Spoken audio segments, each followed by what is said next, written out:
Kakaroon na po siya ng pailang-ilang hinog.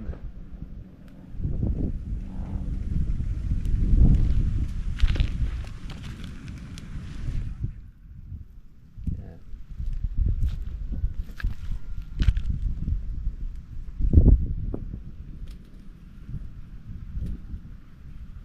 Yan, ito yung sakit ng sili, ano?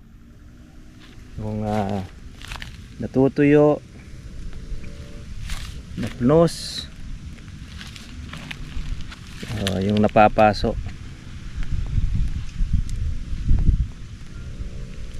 Kaya po nagmamahal ang siling labuyo.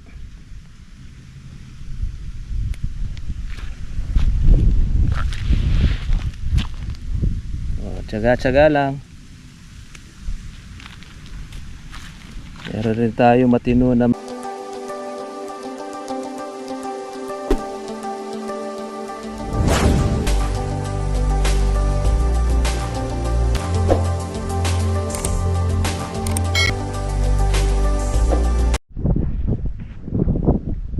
ito na mga katribyo po yung ating sili nung pangatlong araw po na ating display na ating foliar tsaka ng fungicide. Ang ganda na po mga katribya yung resulta ng ating sili. Maganda naman at hindi na po siya ganong tinatamaan ng fungus mga katribya. Kaya yan, dahil pa pong bulaklak at bunga mula po nung ating ginamot, inalagaan. Ito na po siya ngayon.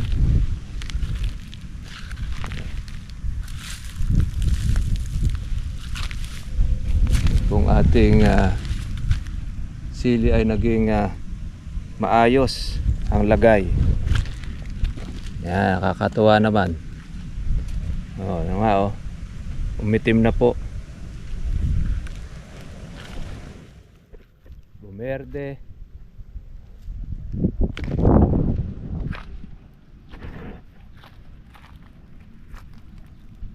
Yung mga dati nating sira, yan natin pong inaalis para yung mga bago na lang po yung ating makikita.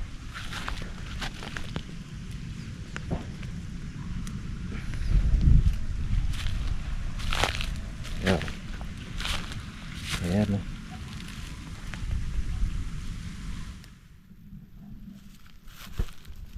Ayan, malinis na.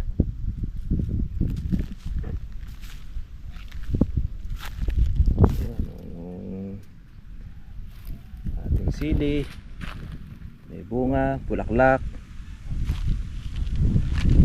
Lalaki ng ko, no? Kikinis. Tapos po ng ating ulanan ito na, kakaroon na po siya ng pailang-ilang hinog.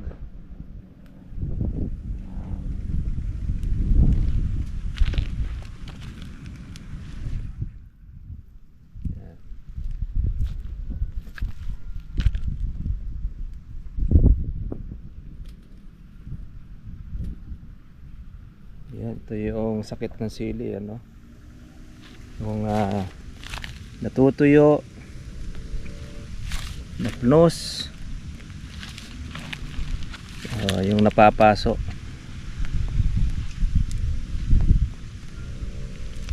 Kaya po nagmamahal ang siling labuyo.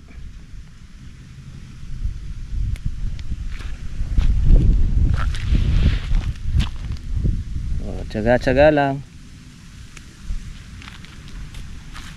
Meron rin tayo matino na mapipitas nito dahil maganda naman po yung result ng ating inaalagaan. Yan. Hindi naman po natin masasabi mga katribyo po na 100% totally na mawawala o maaalis po yung fungus ng ating sili. Kundi bagos, prevention Yan naman po ang ating masasabi. Yung mapigilan lang natin po yung pagkahawa ng marami. Kasi karaniwan, ito ang number one na problema ng ating mga farmers. Yung sili ay nalalapnos or naluluto. Kaya naman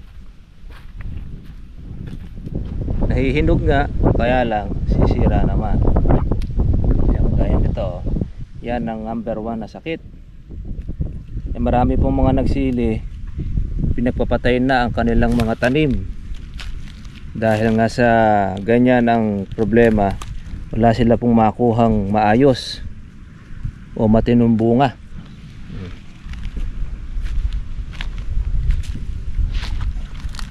Ayan, gaya nito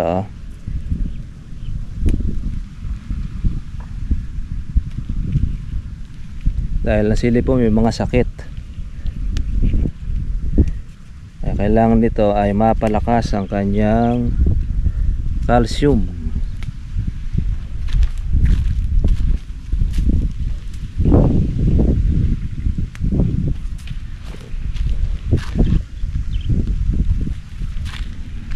Aagarin lang natin yung pong may sira.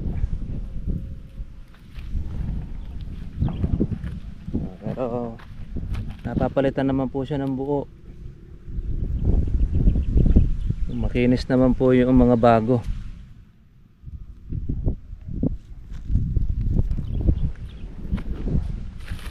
Wala siyang mga bagong lapnos. Tanga.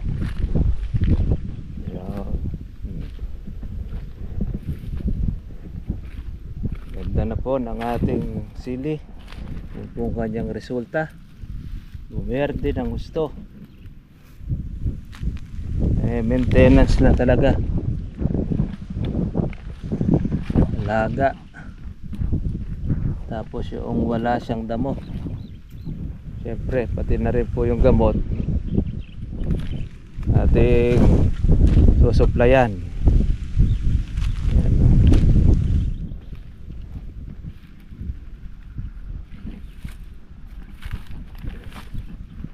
Dahil po mga maliliit at saka po bulaklak. Yung iba yung mga natagtag na.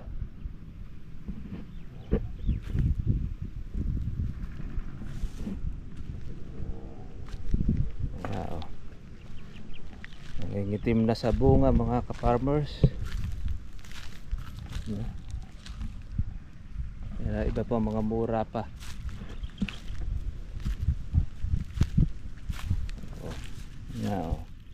Ganda ng bunga. Pagka po walang sira maganda ang result. Yan ito walang sira itong pula. Yung kanyang hinog.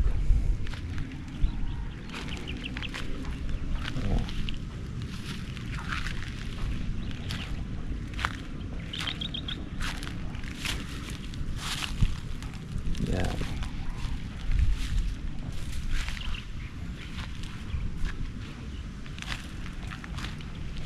Magandang balita. Yung improvement. Nakikita natin pag-asa sa ating sili. Yan, umaayos na yung kanyang kalagayan kumpara natin doon sa dati. Alam nyo po, yung dati ito mamamatay na itong ating sili na ito. Talagang ginawa po ng ating kasama, yung herbicide na po lahat yan. Ibang maiiwasan ay kanilang iniwasan, iba naman po ay halos talagang tinamaan ng herbicide. Pero gulat ako dahil nabuhay po yung ating mga sili matapos na tamaan po siya ng ating herbicide. Pero bago po yun ay in-spray muna na ito ng ating foliar para po doon na testing kung ano yung sitwasyon noong ating sili. Dahil nga nabubulok po yung kanyang bunga, sisira. Dahil ang problema ng sili, yan, yung kulang sa calcium.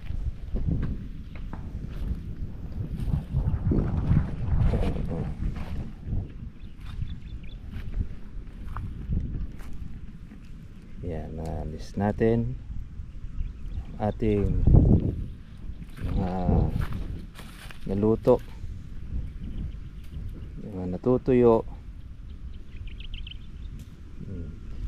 May buo naman. Yan, pag di po natin ito aalisin, manghahawa pa eh.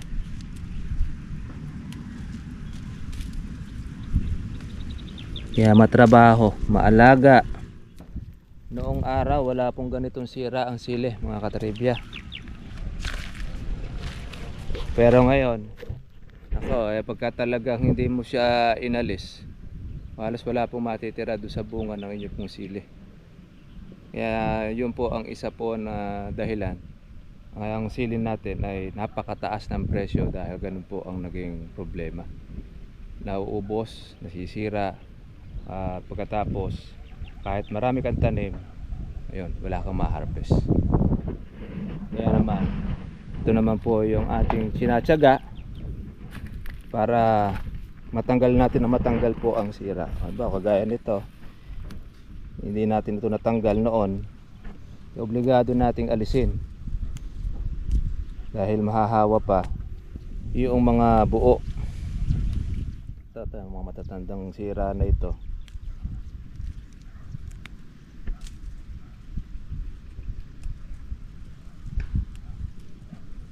Kaya matrabaho, mga katribya.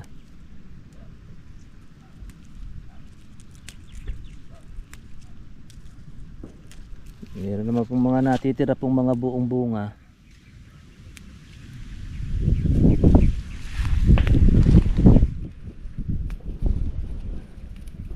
Ayan, yung mga bago, wala naman siyang sira.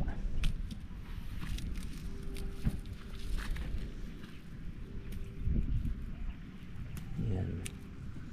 Luto yan, mga anthracnose yan, mga katribya.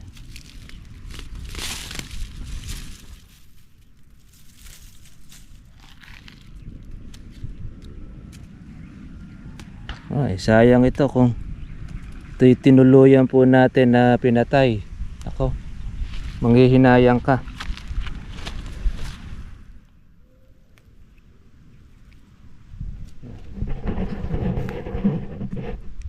Ayan, mga katribya, po yung update po natin sa sili po natin. Nakakaroon po tayo ng isang magandang pag-asa dahil yung kanyang recovery ayos, mabilis. Tapos wala naman tayo nakikita mga bagong tama ng ating mga berde mula nung ating siya ay inaplayan ng ating gamot. Yung mga sira niya, yung mga dati pa, kaya inaalis po natin siya para at least makita po natin kung meron pang bago ulit na nasira po ng ating pong sili. Pero po yung ating kalamansi, ayan o, ang ganda na po ng bulas niya at malalaki na. Pag natubigan po ito, malagyan po ng ating abono, ayan, sasabay na rin po natin ang ating pong sili para lalo po siyang gumanda at lumaki po ang kanyang bunga.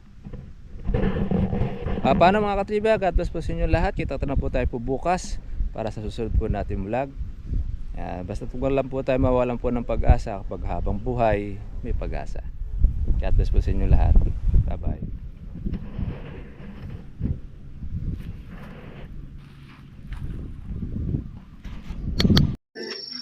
Shoutout po natin yung ating pong ka-farmers, si Sir Jobe, Jobe, at si Sir Julius Cesar Vergara. ayan, Julius Cesar Vergara.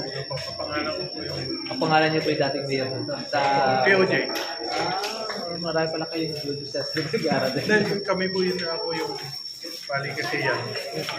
Second cousin ng POJ yan.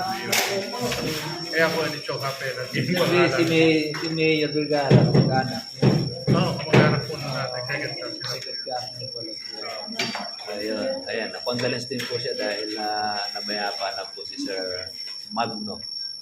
Vergara. Ay, shoutout natin ating mga kapatid. Ayan, kung loobin po ay makapagtanim din po siya ng kalamansi. Gusto lang mag-try ng bagong business. Pag matagal ng business kasi yun. Yes. Kaya habang maliit pa siya, gagamit niya po tayo ng ibang gulay. Sa pagitan, pwede Pagitan. mag-gulay. Ma-maximize natin. Kamatis. Yan. Yun ang kaganda. Tapos diretso ng market. Hindi na natin bababa. Kaya naman, meron na pala kakilala pa. May kakilala na po. Kaya lalaki mo dito. Yes. Kaya pwede natin. Thank you, sir. Thank you.